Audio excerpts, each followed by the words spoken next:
Good morning. Today, we are going to deal with non-probability sampling. So last classes, we have discussed regarding probability sampling, where we have studied what is probability sampling, what are the different types, systematic sampling, simple random sampling, cluster sampling, okay, stratified sampling. We have all seen this. And today we will be starting with the basics, what exactly the non-probability sampling is, and what are the different types, what are the advantage, and what are the difference between non-probability and probability sampling. So what is non-probability sampling? It is defined as a sampling technique in which the researchers select samples based on subjective judgment of the researcher rather than random selection. So it is a less stringent method. Okay, if you see the definition here, you can understand that here researchers select sample based on judgment. Okay, subjective judgment, not like a random selection, whoever you want. So whatever the subjective judgment is, according to that, the researcher will select it. So this sampling method depends heavily on expertise of the researcher. You should be more expertise when you are going with the this type of non-probability sampling method. So based on, so this is totally on the qualitative research. When we saw about the probability sampling, it's all about the quantitative research, and this non-probability sampling is all about the qualitative research. So here we use observation, researcher use it widely, especially for the qualitative research. So non-probability sampling is a sampling method in which not all members of the population have an equal chance of participating in the study, unlike probability sampling. We have seen probability sampling and we have seen different types also, but there was a chance of everyone getting equal chance. But in non-probability sampling, no, it's not on that chance every participant is going to get it. So here each member of the population has known chance of being selected by the researcher. So non-probability sampling is most useful for exploratory studies like pilot survey before doing any study when we go for it. So that for that it is suitable. For deploying a survey to a smaller sample compared to predetermined sample size. So before doing any research, if you want to do the pilot survey, then we go for it. Researchers use this method in studies where it is impossible to draw random probability sampling due to time or cost consideration. Okay, so where it's not very easily possible that we can go with the random probability sampling, so then we go for to looking at the time saving and cost consideration, we go for non-probability sampling. What are the different types? So just we will have a brief about it, and detail we will study in individual classes. What is convenience sampling, consecutive sampling, judgmental or purposive sampling, quota sampling, snowball sampling. So these are the 5 types of non-probability sampling. And convenience sampling is a non-probability sampling technique where samples are selected from the population only because they are conveniently available to the researcher. Okay, so this is convenience, very easy method, convenience sampling. Okay, they are easily available. So researcher choose these samples just because they are easy to recruit, and the researcher did not consider selecting a sample that represent the entire population. So here that convenience is not going to represent entire population. So it is very easy to select, then he go for it. So ideally in research, it is good to test a sample that represent the population.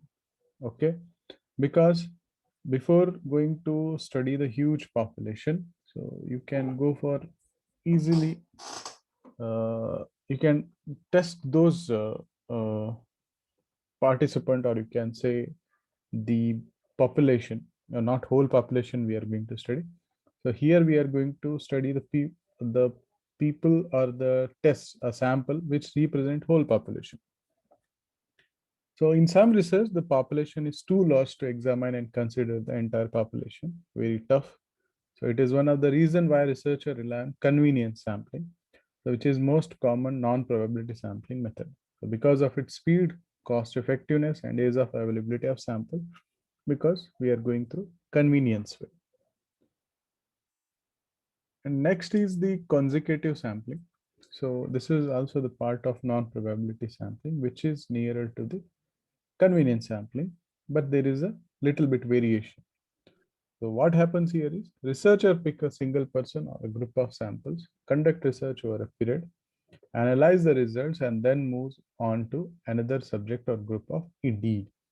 So first study one, have an observation over the period and study about it, then shift to the another group or an individual. So consecutive sampling technique gives the researcher a chance to work with many topics and fine tune his or her research by collecting results what that have vital insight. So here we are studying consecutively over a period of time for one group, then another group. Quota sampling. So here, hypothetically consider a researcher wants to study the career goals of a male and female employees in an organization. So there are 500 employees in the organization, also known as the we call population. So to understand better about population, the researcher will need only a sample, not the entire population. So further, the researcher is interested in particular strata, that is the group represents within the population. So here is where quota sampling helps in dividing the population into strata or groups. So we are creating the different quota with the help of the strata. So what is strata? We have already studied, that is nothing but a group. Judgmental or purposive sampling. So in this method, researchers select the samples based purely on the researcher's knowledge and credibility. Okay, totally depend on the researcher's knowledge and what credibility is having. So researchers choose only those people who they deem fit to participate in the research study, not everyone. So it will totally taken by the researcher. So here judgmental or purposive sampling is not a scientific method of sampling. So because everything depend on the researchers, whoever he choose, they will be selected.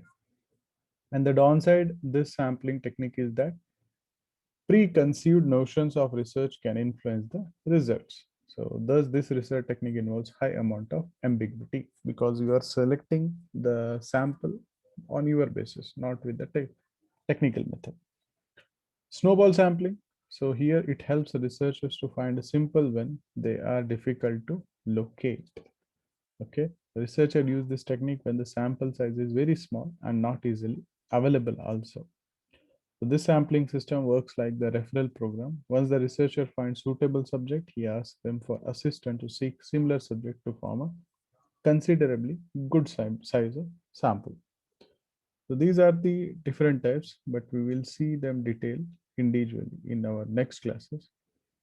So what are the examples of non-probability sampling? So first is, it is example of convenience sampling would be using student volunteers known to the researcher. So researcher can send the survey to the student belonging to particular school, college, university and act as a sample. So every time student used to come to our college also from different research people. Due to pandemic, I think most of have not come, but some last time they have sent some even the Google form also. In an organization for studying the career goals of 500 employees, technically, the sample selected would have proportionate number of males and females. So which means there should be 250 males and 250 females. That is the proportionately divided 50-50. So this is unlikely the researchers select the group of strata using quota sampling. That is another example. We are dividing the strata here. Now next is the researcher also use this type of sampling to conduct research involving a particular illness in patients or a rare disease. So here researcher can seek help subject to refer to other subjects suffering from the same ailment to from a subjective sample to carry out the study.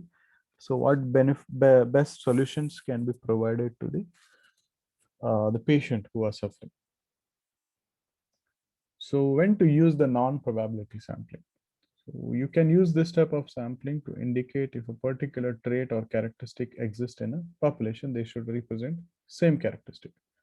So researchers widely use the non-probability sampling method when they aim at conducting qualitative research, pilot study, or exploratory research.